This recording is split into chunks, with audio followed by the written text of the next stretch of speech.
Hello, my dear students. I am Karamjeet. I welcome you all on my YouTube channel, Educator Karamjeet. Educator Karamjeet channel पे आप सभी का स्वागत है। तो इस चैनल पे जैसा कि हम जानते हैं, हम बहुत सारी चीज़ें आगे आने वाले लेक्चर्स में हम डिस्कस करने जा रहे हैं। तो हमारा जो पहला जैसे मैंने अपने पिछले वीडियो में मैंने आपको प्रॉमिस किया था कि आने वाले दिनों में हम बहुत अच्छी चीज़ें हम करने जा रहे हैं। तो इस चैनल पे हम जैसे मैंने आपको प्रॉमिस किया था, तो अब हमारा पहला चैप्टर जो मैं अब शुरू करने जा रहा हूँ, that is basic grammar lecture 1। तो जो चैप्टर है वो पहला चैप्टर है सब्जेक्ट वर्ब अग्रीमेंट। लेकिन इस चैप्टर को शुरू करने से पहले मैं आप सभी से एक इम्पॉर्टेंट बात कहना चाहता हूँ। देखिए, लैंग्वेज को लैंग्वेज के तरीके से ही आपको करना है। मेरे कहने का मतलब ये है कि जब कभी भी आप कोई भी लैंग्वेज सीखते हैं तो उस टाइम पे आपको कुछ इम्पॉर्टेंट चीज़ों का ध्यान रखना होता है। जैसे आपको रूल्स समझ में नहीं आते हैं। सबसे पहले प्रॉब्लम तो ये होती है बच्चों की, रूल्स समझ में इसलिए नहीं आते हैं क्योंकि आपने कभी पहले बेसिक अच्छे से किया नहीं है। स्कूल में के दिनों में या तो हमें अच्छा टीचर नहीं मिलता है, या फिर हमारी जो प्रैक्टिस में कुछ प्रॉब्लम होती है, तो उसमें हमें दिक्कत का सामना करना पड़ता है। तो चलिए गाइज़, अब हम लेक्चर की शुरुआत करते हैं। तो if I talk about my introduction, this is all about me. My name is Karamjit Singh. I already told you, मैंने आपको पहले ही बता दिया अपने इंट्रोडक्शन के बारे में। तो I M faculty of English language and general awareness. मैं आने वाले टाइम में जनरल अवेयरनेस के भी आपके पास लेक्चर लेके आऊँगा, और उसमें मैं आपको एडिटोरियल भी सिखाऊँगा, किस तरह से किसी न्यूज़पेपर को पढ़ना है। इम्पॉर्टेंट चीज़ें कौन सी हैं जिनसे आपको क्रक्स जो चीज़ें होती हैं वो मिल जाएंगी। क्रक्स ही मैं किसी चिप्स के बारे में नहीं बोल रहा हूँ। I am talking about we can say the major point of GK, और जो आपको इंग्लिश में वो आपको देखने को मिलेंगी। तो I have near about 8 years of experience in teaching. This is my YouTube channel and email ID is shari.jerry। तो सबसे पहले हम डिस्कस करते हैं इस पेज के बारे में, agreement of the verb with the subject. इसका मतलब क्या होता है? देखिए, ये दो जो नाम मैंने आपको लिखे हैं, इनका मतलब सेम ही होता है। चाहे आप कह लें agreement of the verb with the subject, या आप कह लें सब्जेक्ट वर्ब अग्रीमेंट। तो ये इसका पहला पार्ट है, और सेकंड पार्ट में मैं आपको आगे चल के और भी चीज़ें बताऊंगा। ये सेशन थोड़ा सा लंबा होगा, और इस सेशन में आपको बहुत सारी चीज़ें लर्न करने को मिलेंगी। तो सबसे पहले हम बात करते हैं डेफिनेशन की। डेफिनेशन में verb agree with subject is called subject verb agreement. ये डेफिनेशन ये कहता है, जब कभी भी कोई भी सब्जेक्ट जो है, सब्जेक्ट के हिसाब से आपके वर्ब का, उस सेंटेंस का वर्ब जो है वो अग्रीमेंट होता है, is called subject verb agreement. Okay, तो सब्जेक्ट वर्ब अग्रीमेंट में जैसे सपोज़ करिए कि आगे मैं आके आपको एक चीज़ बताता हूँ। देखिए, अब इसको आप ध्यान से सुनना। मैं पेंट ब्रश एक बार यूज़ कर लेता हूँ ताकि आपको इजीली समझ में आ जाए। हाँ जी, देखिए, सपोज़ करिए कि एक मिनट, यस, सपोज़ करिए कि कोई पर्सन है। मान लीजिए कोई पर्सन है, ही और शी। अब आप मुझे ये बताइए कि ही और शी जो है, क्या वो प्लूरल है या सिंगुलर है? ऑफ कोर्स ये सिंगुलर है। तो जब कभी भी हम सिंगुलर पर्सन की बात करते हैं, तो इसके साथ हमारा जो वर्ब अग्रीमेंट होगा वो सिंगुलर होगा। जैसे he is teaching in English. अगर मान लो हमने ये वर्ड लिखा, he is teaching in English. अब देखो, ही जो सब्जेक्ट है वो एक सिंगुलर है, उसके साथ हम इज़ का यूज़ कर रहे हैं, that is the meaning of singular. तो जब पर्सन ही सिंगुलर है, तो हमारा सब्जेक्ट वर्ब अग्रीमेंट भी तो सिंगुलर है। तो इसी हिसाब से हम ऐसे कहते हैं, इट इज़ माई बुक। अगर मान लो आपकी कोई किताब है, आप उसको ऐसे बोलते हैं, इट इज़ माई बुक। अब इट के साथ बुक, अब देखो माई बुक क्या है, सिंगुलर है। तो अब जो नॉन लिविंग चीज़ें हैं उसके साथ हम इट लगाते हैं, तो इसी हिसाब से हम क्या लगा रहे हैं, इज़ लगा रहे हैं। इसी का मतलब होता है सब्जेक्ट वर्ब अग्रीमेंट। अब देखिए, इसको थोड़ा सा और डीपली हम चलते हैं। एक बार मैं इसको रब कर देता हूँ, अब देखते जाइए कैसे मैं प्लूरल की सेंस बताता हूँ आपको, प्लूरल में आप कैसे यूज़ करते हैं। मान लो आपने बोला they are speaking in Punjabi. थोड़ा सा मैनेज कर लेना क्योंकि अभी लैंग्वेज मेरी ऐसी ही है, बट आने वाले टाइम में ठीक हो जाएगी, कोई बात नहीं। सो दे आर, अब देखिए दे जो वर्ड है वो क्या है, प्लूरल है। अब यहाँ पर आर क्या है, प्लूरल है ऑब्वियसली। इसी को बोलते हैं सब्जेक्ट वर्ब अग्रीमेंट। यही चीज़ें हम आगे चल के देखेंगे कि सब्जेक्ट वर्ब अग्रीमेंट कैसे काम करता है। इंग्लिश लैंग्वेज में सबसे ज़्यादा इम्पॉर्टेंट हो जाती है जब कंपटीशन एग्ज़ाम में जब आप किसी क्वेश्चन को सॉल्व करेंगे तब। देखिए मैं आगे आपको कुछ क्वेश्चन की सीरीज़ भी लेके आऊँगा, तो अटेम्प्ट करिएगा उसमें, चाहे वो सेशन थोड़ा सा लंबा भी हो सकता है, ठीक है। तो चलिए आगे चलते हैं। अब देखिए पहला जो इसका रूल है वो देखिए, the verb is made to agree in number with noun. देखिए वही चीज़, सेम चीज़ है वो जो मैंने आपको बताई है। देखो कोई भी एक चीज़ मैं आपको बता देता हूँ, कोई भी चीज़, सपोज करिए आपने बोला कोई भी नाउन है, मान लो एक छोटा सा मैं आपको चार्ट बना देता हूँ जिसमें आपको नाउन और वर्ब के बारे में पता चल जाएगा। ये है सॉरी ब्रश, फिर से मैं थोड़ा अभी नया हूँ तो आई होप कि ये चीज़ें जल्दी कवर हो जाएंगी।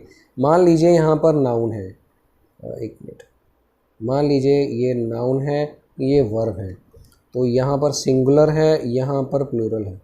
देखिए मान लो कोई पेन है, अगर मान लो ये पेन है, ये एक सिंगुलर है, तो इसको हमें प्लूरल बनाना है तो हम क्या कहेंगे, पेन्स। क्या कहेंगे, पेन्स। लेकिन इसी जगह पर अगर हम वर्ब यूज करेंगे, अब इसका उल्टा होगा। देखिए इस एस को इस सामने वाले वर्ड के सामने जब आप लिखेंगे या समझेंगे, समझिए किसी चीज़ को, उसी के हिसाब से आपको इजीली समझ में आ भी जाएगा, कोई बड़ी बात नहीं है। अब अगर मान लो मैंने पेन के लिए कोई बात करी, बेसिकली वर्ब का बताता हूँ, वर्ब का मतलब होता है क्रिया और नाउन का मतलब होता है कोई किसी भी पर्टिकुलर चीज़। अब मान लो ये सिंगुलर है तो हम इसके लिए हम क्या यूज़ करेंगे, एस करेंगे या फिर ई एस करेंगे। ओके, ऐसे ही मतलब वर्ब के साथ एस और ई एस करेंगे। अगर मान लो हमने पेन्स की बात कर रहे हैं तो वहाँ पर ओनली और ओनली वर्ब की फर्स्ट फॉर्म ही यूज़ होगी। तो इसी तरह से आपका सब्जेक्ट वर्ब अग्रीमेंट काम आएगा। अब देखिए, अब आगे चलते हैं, उसी स्लाइड के ऊपर एक बार फिर से चलते हैं। एक मिनट, इसको मैं रब कर देता हूँ, wait a while for a minute. Okay, देखिए अब वो बात कर रहा था कि क्वालिटी की बात कर रहा है। देखिए पहले सेंटेंस को देखिए आप इसको, द क्वालिटी ऑफ आलू चाट वॉज नॉट गुड। अब देखो वो आलू चाट की क्वालिटी की बात कर रहा है, तो क्वालिटी जो है वो बेसिकली क्या काउंटेबल है। देखिए नाउन के अंदर दो चीज़ें होती हैं, काउंटेबल और अनकाउंटेबल। अनकाउंटेबल चीज़ें वो होती हैं जिनको आप गिन नहीं सकते, मैं थोड़ा सा आपको एक्सप्लेन कर देता हूँ। और काउंटेबल वाली चीज़ें वो होती हैं जो जिनको आप गिन सकते हैं। जैसे मान लो कोई गिलास है, तो बहुत सारी गिलासियाँ, पंजाबी में गिलासियाँ बोलते हैं, तो गिलासियाँ हैं या गिलास हैं बहुत सारे, तो उनको हम ग्लासेस बोलेंगे, है ना, तो वो प्लूरल हो जाएगा। अब हम ऐसे कभी नहीं बोलते हैं कि यार मुझे, चलो एक छोटी सी और एग्जांपल बताता हूँ आपको। मान लो मैं कहता हूँ कि आप या आपको मैं कहता हूँ कि आसमान में तारे गिन के दिखाइए। क्या ये पॉसिबल है आसमान में तारे गिनना? नहीं है, क्योंकि जो आसमान में तारे हैं वो अनगिनत हैं और उनको हम गिन नहीं सकते। उसका रीज़न क्या है कि उसमें हम उसको, जो तारे हम आसमान में देखते हैं वो बेसिकली हम गिन सकते हैं, जो हमें दिखते हैं, जो सूरज की रोशनी से जो आते हैं सारे के सारे तारे, जिनको हम इजीली गिन पाते हैं, तो वो गिनने लायक, गिन सकते हैं, मतलब लायक तो क्या। तो यहाँ पर क्वालिटी की बात करिए। अगर आपसे मैं ये बोलूँ कि चलो ऐसे करो, अपने बाल गिन के दिखाओ सिर के, तो पॉसिबल नहीं है ना। तो क्वालिटी जो है आपको दिखती है, आप ऐसे नहीं है कि क्वालिटी आपकी जेब में पड़ी और आप उसको निकाल के दे रहे हैं। तो basically this is the kind of abstract noun. लिखते जाना साथ साथ में, जो चीज़ें मैं आपको एक्सप्लेन कर रहा हूँ वो बहुत ज़्यादा इंपॉर्टेंट है एग्जाम के पॉइंट ऑफ व्यू से। तो देखिए अब यहाँ पर ये क्या है, अनकाउंटेबल नाउन है, sorry wait, this is uncountable noun. Okay, I am sorry, this is my little mistake. Okay, so this is uncountable noun, and if we talk about this word, अगर हम इस word के बारे में देखिए अब मैं एक word लिखता हूँ ऑफिस। अब ऑफिस क्या है, ये है सिंगुलर, ओके, क्या है, सिंगुलर। इसको अगर मुझे प्लूरल बनाना है तो हम ऐसे लिखेंगे ऑफिसेज, तो ये क्या हो गया, प्लूरल हो गया। तो सेंटेंस में आप देखिए वहाँ पर लिखा हुआ है the offices of the president of USA are very secure. तो यहाँ पर देखिए जो ऑफिसेज मैंने एग्जाम्पल में लिख के दिया है आपको, what is the meaning of that, इसका मतलब है ऑफिसेज जो हैं वो प्लूरल हैं, तो उसी हिसाब से जो हमारा वर्ब अग्रीमेंट है यहाँ पर क्या है, प्लूरल है। इससे पहले वाले सेंटेंस में आप देखिए द क्वालिटी ऑफ आलू चाट वॉज, अब यहाँ पर अनकाउंटेबल है तो वो हमेशा सिंगुलर रहेगा। तो ये इसका सबसे इम्पॉर्टेंट चीज़ है। तो एक चीज़ मैं आपको और डिस्कस कर लेता हूँ, अगली स्लाइड में देख लेते हैं एक बार। देखिए अगर मान लो अपन ये कहते हैं एन एप्पल, ये क्या है, सिंगुलर, वेरी नाइस। अगर अपन कहते हैं द एप्पल, ये क्या है, प्लूरल। वैसे द तो नहीं लगता लेकिन स्पेसिफिक केस में हम लगा सकते हैं, कोई दिक्कत नहीं है। चलो मैं दूसरी एग्जांपल देख लेता हूँ, एक मिनट है, मैं कोई और इजी एग्जांपल थोड़ी सी आपको, क्योंकि कई बार कुछ वर्ड आपको कंफ्यूज कर सकते हैं। कोई सिंपल एग्जांपल ले लेते हैं। सपोज करो अपन बोलते हैं अ पैरट, मान लो ये बोलते हैं अ पैरट, ओके। पैरट के स्पेलिंग माइट भी ये हो सकते हैं, चेक कर लेना एक बार प्लीज़, ओके। तो पैरट, अब इसकी जगह पर क्या हम ऐसे लिख सकते हैं, पैरट्स, गलत है ये, क्योंकि ये नाउन प्लूरल है, ये वाला वर्ड सिंगुलर है। तो जब कभी भी ए एन यूज़ होता है वो सिंगुलर के साथ यूज़ होता है और काउंटेबल के साथ यूज़ होता है, और कभी भी अनकाउंटेबल के साथ हम ऐसे वर्ड्स का यूज़ नहीं करते हैं। तो पैरट क्या हुआ, प्लूरल वर्ड है, पैरट्स जो है वो प्लूरल वर्ड है और पैरट जो है वो सिंगुलर है, इस हिसाब से हम इसको ऐसे लिखते हैं। अब देखिए अगर अपन ये बोलते हैं द पैरट, अगर मान लो द पैरट बोलते हैं तब ये भी ठीक है, क्योंकि ये स्पेशलाइज्ड किया गया है।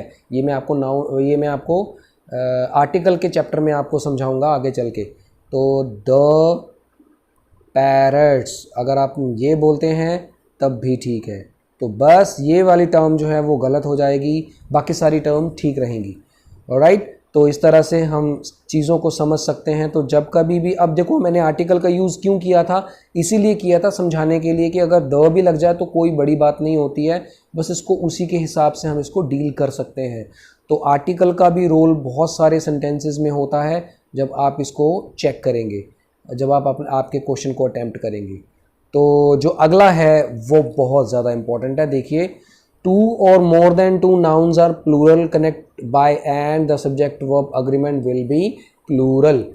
पहले वाले रूल में हमने क्या देखा, अगर सिंगुलर है तो सिंगुलर, अगर प्लूरल वर्ड है तो प्लूरल, सब्जेक्ट प्लूरल है तो उसके हिसाब से हमारा वर्ब अग्रीमेंट क्या होगा, प्लूरल होगा। लेकिन इस पॉइंट पे हम क्या बात कर रहे हैं कि इस पॉइंट पे जब कभी दो चीज़ें एंड से जुड़ी हों, कनेक्ट होती हों, उस टाइम पे आपका जो सब्जेक्ट वर्ब अग्रीमेंट होगा वो प्लूरल होगा। अब इसको हम फिर से देख लेते हैं। देखिए सपोज करिए, एक मिनट ठहरिए, बैठ जाते हैं फिर से, sorry, yes this is okay. तो यहाँ देखिए, अब देखो गोल्ड और सिल्वर दो अलग अलग मेटल्स हैं, ओके। तो गोल्ड और सिल्वर दो अलग अलग मेटल है तो अब प्लूरल ही। मैंने क्या बोला, जब नाउन के साथ एंड लगा हो उस केस में हम प्लूरल की कैटेगरी में लेके आते हैं। तो इसी हिसाब से यहाँ पर gold and silver are precious in Indian market, ठीक है। अगला सेंटेंस देखिए, knowledge and wisdom have of times no connection. तो यहाँ पर नॉलेज अलग होती है, विजडम अलग होता है, तो हैव लगा दिया हमने।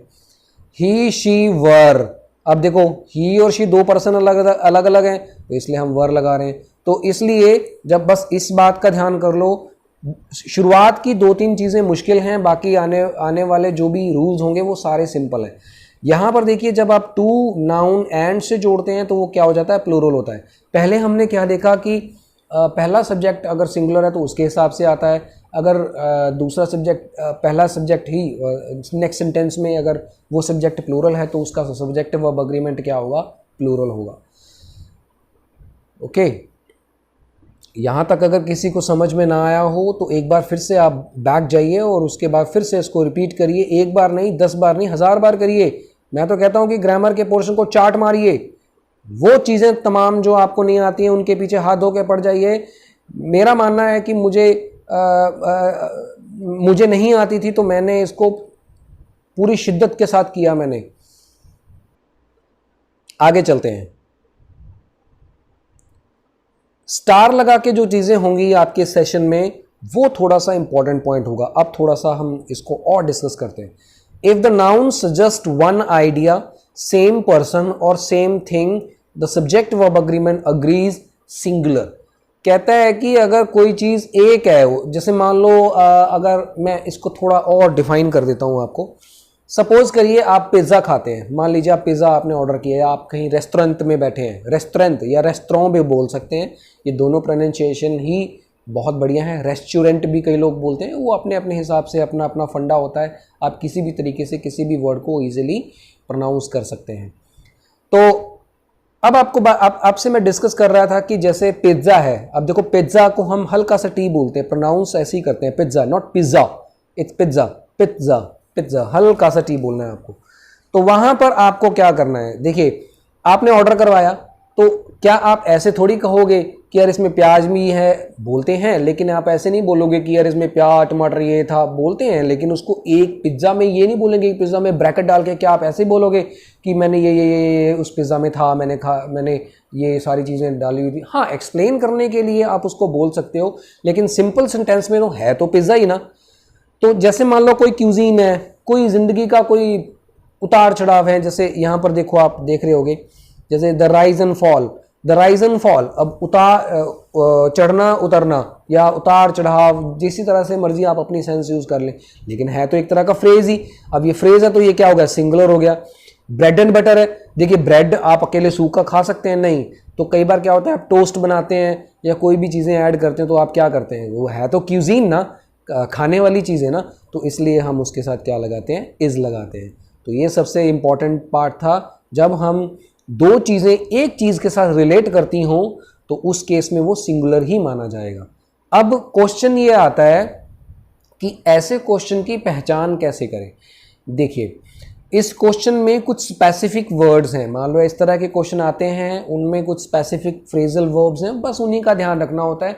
फ्रेजल वर्ब इडियम्स आ जाएं, जैसे इडियम का एक्सप्रेशन ही है एक तरह से, तो हालांकि I am not talking about this word, ये वर्ड तो एक तरह से क्यूजीन है, लेकिन ये वाला जो वर्ड है, ये वाला एक जो इडियम एंड फ्रेजेस है, तो इडियम एंड फ्रेजेस के अकॉर्डिंग आप इसको एक सिंगुलर ही मान के चलते हैं, तो इसलिए हम इसके हिसाब से हमारा जो सब्जेक्ट वर्ब अग्रीमेंट होता है वो इज ही रहेगा। ऑलराइट, आई होप कि यहाँ तक आपको चीज़ें समझ में आ गई होंगी। तो नेक्स्ट स्लाइड में हम चलते हैं। वेरी वेरी इंपॉर्टेंट, ये बहुत इंपॉर्टेंट है। देखिए when two subjects come with these words like as well as and not, in addition to,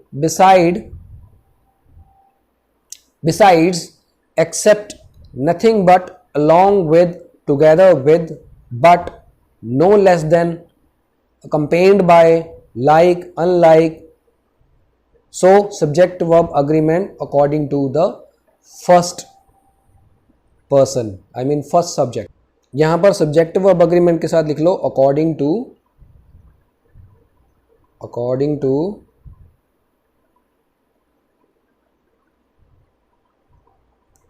first subject. Okay, तो देखिए एक चीज समझिए यहां पे, तो according to the first subject, ये आप लिख लेना, मैं अब इसको रब करने जा रहा हूं। देखिए quant as well as English, quant के साथ साथ इंग्लिश भी पढ़ाई जाती है। तो अब पहला सब्जेक्ट क्या हुआ, देखो हमारा सब्जेक्ट वर्ब अग्रीमेंट मोटिव है, तो यहां पर क्वांट है, क्वांट को हम क्वांटिटेटिव भी बोलते हैं, लेकिन ये है क्या, ये एक सब्जेक्ट है जो कि सिंगुलर है। हम ऐसे थोड़ी बोलेंगे कि एक क्वांट, दो क्वांट, तीन क्वांट, नहीं बोलते हैं ना, तो उसकी जगह पर हम क्या बोलेंगे, quantitative as well as, quantitative as well as, या quant as well as English teaches here, तो यहां पर टीच की जाती है।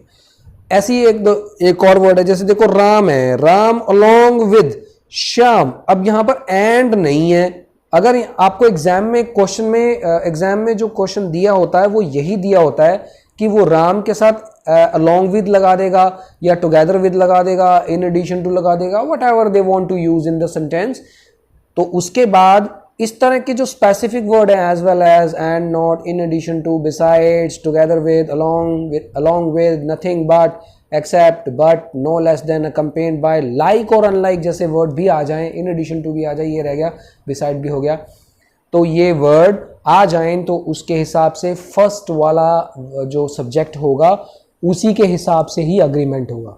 अब देखिए थोड़ी सी चीज़ें कॉम्प्लिकेटेड हो गई हैं। देखिए पहला रूल हमने क्या देखा था, अगर कोई सिंगुलर सब्जेक्ट है तो सिंगुलर सब्जेक्ट वर्ब अग्रीमेंट, अगर कोई जो प्लूरल सब्जेक्ट है तो उसके हिसाब से प्लूरल।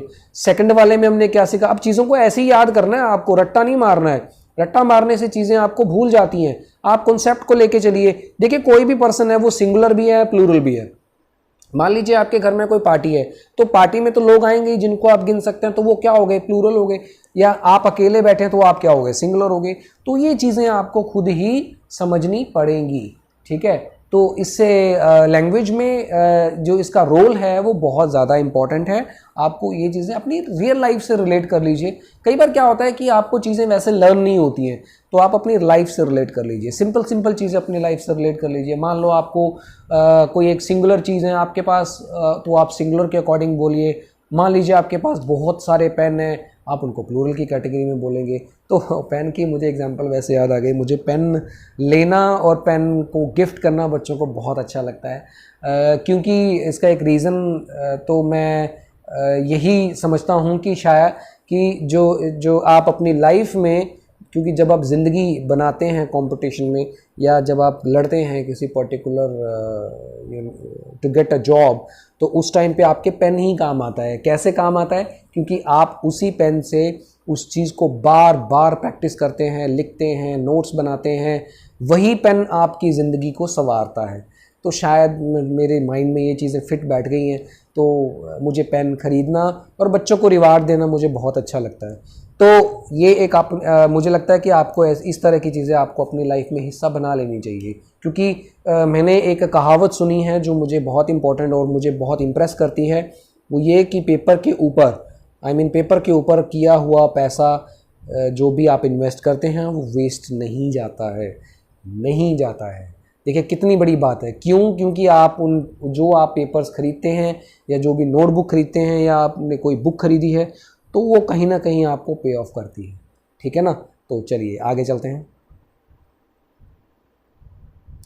ये पॉइंट देखिए बहुत ज़्यादा इंपॉर्टेंट है। अब यहाँ पर इस पॉइंट में और, नॉर और एंड में, अब देखिए यहाँ में बड़ा फ़र्क होता है। सबसे पहले आप ये देखते हैं और का मतलब क्या होता है, और का मतलब क्या होता है और नॉर का मतलब क्या होता है, एंड का मतलब क्या होता है। बहुत सारे बच्चे इन तीन वर्ड्स में कंफ्यूजन उनको हो जाती है। देखिए हिंदी में अगर हम बात करें तो एंड को हम हिंदी में और लिखते हैं। क्या लिखते हैं? और, ओके। और इंग्लिश का और जो होता है वो हिंदी का होता है या। क्या होता है? या। और नॉर का मतलब होता है ना ही, ओके।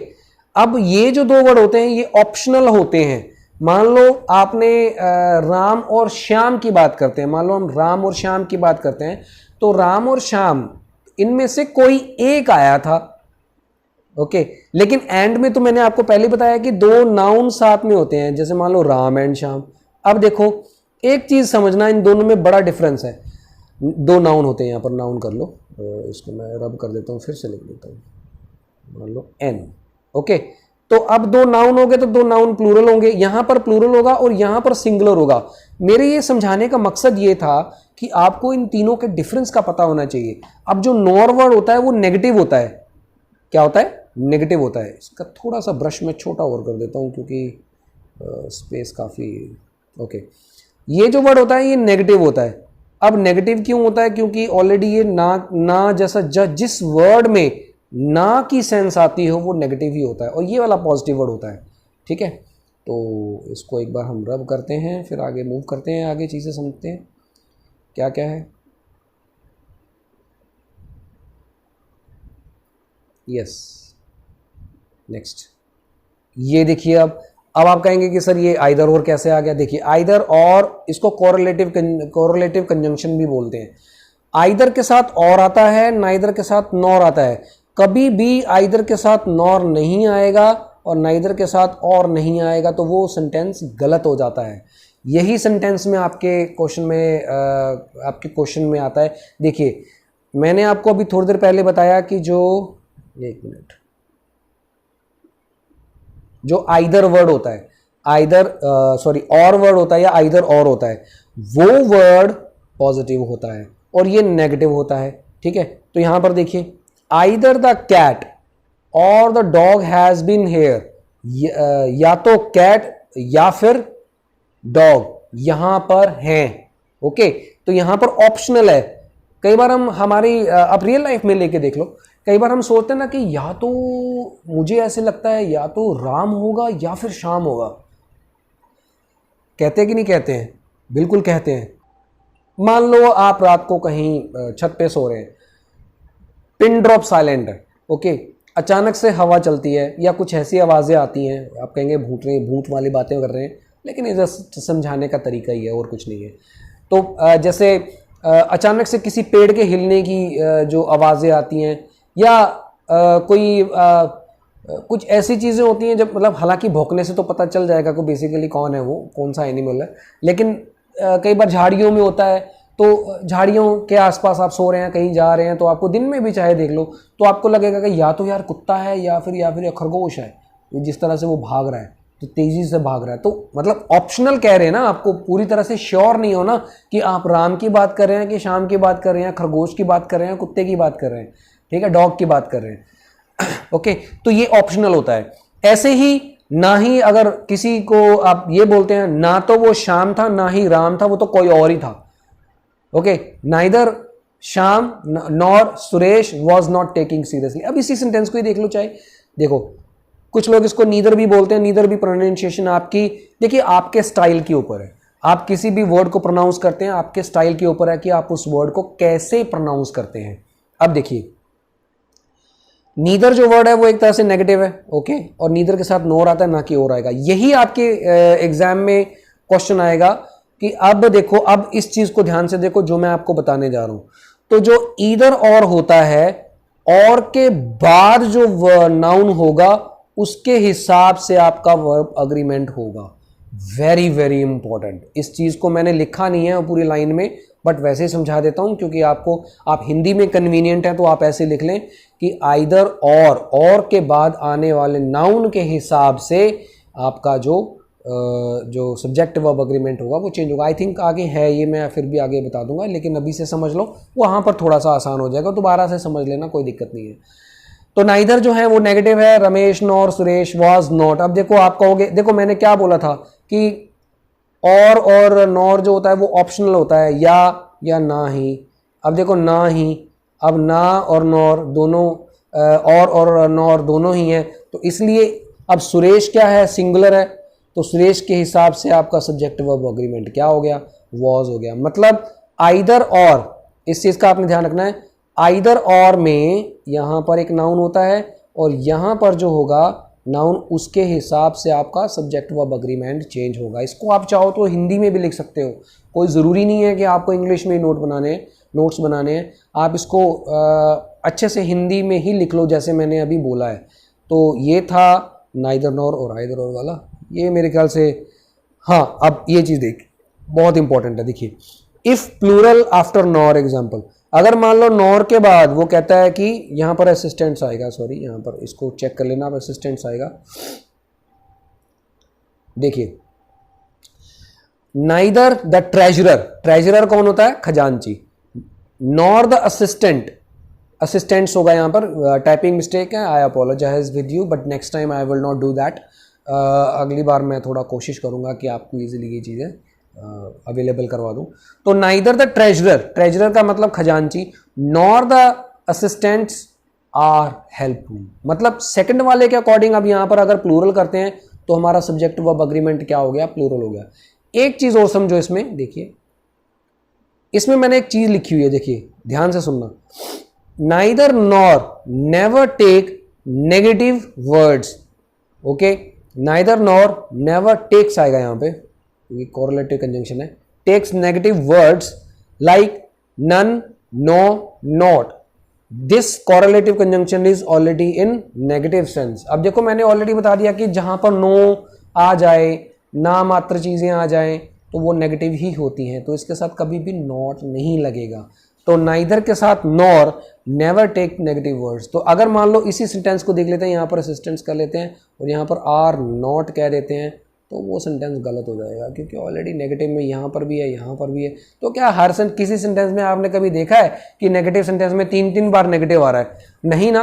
तो या तो देखिए पूरे सेंटेंस में नेगेटिव वर्ड एक ही बार आता है, तो एक ही बार जब आता है तो दैट इज द मीनिंग कि दिस सेंटेंस इज नेगेटिव, क्योंकि हम ऐसे थोड़ी बोलेंगे हाँ वो नहीं नहीं नहीं नहीं नहीं आया है ना, ना तो वो राम था, ना ही शाम था, ना ही ना ही ना ही ना ही, है ना, दिस इज रॉन्ग ना, तो बोलने में ही गलत है। तो इस तरह से आपका ये जो ना ही वर्ड ऑलरेडी हमने यूज कर लिया है, तो उसके बाद हम नॉट का यूजेस नहीं करेंगे। तो आई होप आपको ये चीज़ें समझ में आ रही होंगी।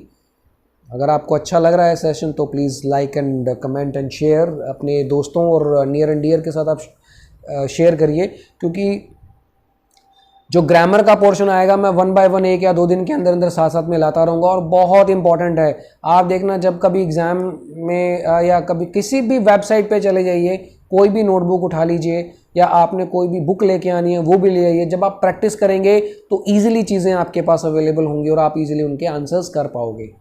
5th को देखते हैं एक बार, जो 5th में देखते हैं, when the subjects joined bye neither nor और आइदर और एंड आइदर और the verb agree with the nearest subject. ये हम ऑलरेडी कर चुके हैं, जैसे मैंने आपको पिछले स्लाइड में दिखाया था। एक मिनट में आपको शो कर देता हूँ, ये देखिए ये वाला। तो यहाँ पर देखिए कैट और the dog, sorry it was my mistake, okay. So यहाँ पर आपने ऑलरेडी देखा है कि कैट, डॉग और हैज़, रमेश, नॉर, वॉज, वही सेम चीज़ ही है, इसमें हम ऑलरेडी डिस्कस कर चुके हैं, ओके। तो बस सेंटेंस देख लेते हैं एक बार। देखो कुछ लोग इसको ईदर भी बोलते हैं, तो मुझे लगता है कि ईदर भी ठीक है, और नाइदर बोल दो तो तब भी ठीक है, या आइदर बोल दो तब भी ठीक है। Either, either, it is up to your standard, how do you speak. ये आपके स्टैंडर्ड के ऊपर डिपेंड करता है कि किसी सेंटेंस को और किसी वर्ड को आप कैसे प्रोनाउंस करते हैं। जैसे मैंने आपको थोड़ी देर पहले अभी बताया था कि कुछ लोग रेस्टोरेंट को रेस्टोरेंट बोलते हैं, कोई रेस्टोरेंट बोलते हैं, कोई रेस्टोरेंट बोलते हैं, रेस्टोरेंट। तो this is your communication skills, how do you prefer to pronounce, okay.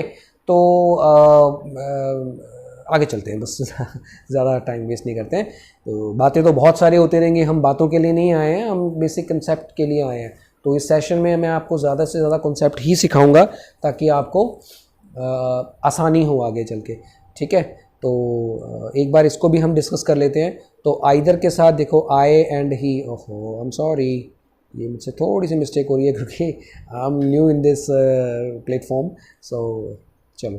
तो आइदर के साथ ही is mistaken, neither, you and I, तो आई एम, आई के साथ तो आई एम लगता है, देखिए आई के साथ इज़ नहीं लगता, ठीक है, आर नहीं लगता, और सिर्फ लगता क्या है, एम लगता है। ये चीज़ें, ये बड़ी बेसिक सी चीज़ें हैं। मैं चाहता हूँ कि जो जिस बच्चे ने कंपटीशन की तैयारी करनी है उसको कुछ नहीं आता इंग्लिश में, बस समझते जाइए, आप इसको सब कुछ पता चल जाएगा कि नाउन क्या होता है, प्रोनाउन क्या होता है। मैं आने वाले लेक्चर में ये सारे बैरियर तोड़ दूंगा। देखिए चाहे सब्जेक्ट वर्ब अग्रीमेंट के मुझे 5 लेक्चर क्यों ना बनाने पड़े, मैं बनाऊंगा, लेकिन उसमें क्वालिटी आपको दिखेगी। अगर आधे घंटे का काम कर रहे हैं तो इसका मतलब है हम 1 घंटे का काम कर रहे हैं, ठीक है। तो चलिए आगे सेशन को आगे बढ़ाते हैं।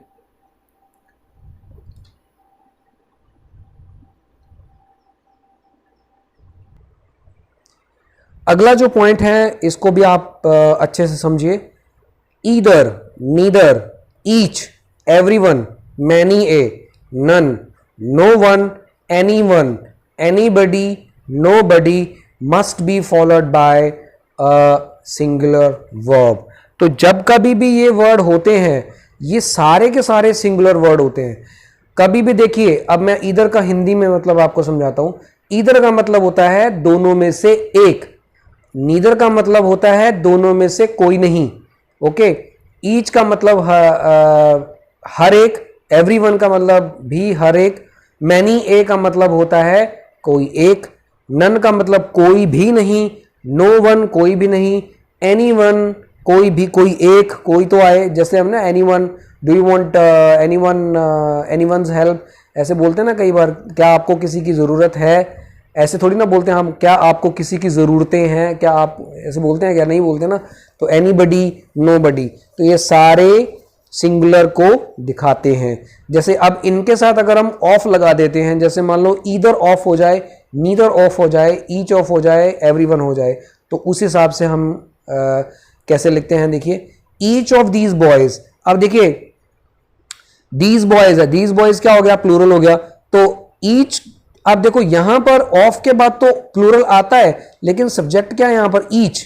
यहां पर इस वाले वर्ड को देखते हैं, एक मिनट इसको मैं रब कर देता हूं फिर से, इस वाले वर्ड को देखिए, जो ईच होता है वो सिंगुलर ही डिनोट होता है, तो इसलिए each of the students is naughty. Okay, many a, अब देखिए मैनी तो बेसिकली हम सिंगुलर, मैनी को हम लिखते हैं तो ये क्या होता है, प्लूरल होता है। ओके, ये प्लूरल होता है, तो अब जब मैनी के साथ ए लग जाए तो ऑब्वियसली वो तो सिंगुलर होगा ही।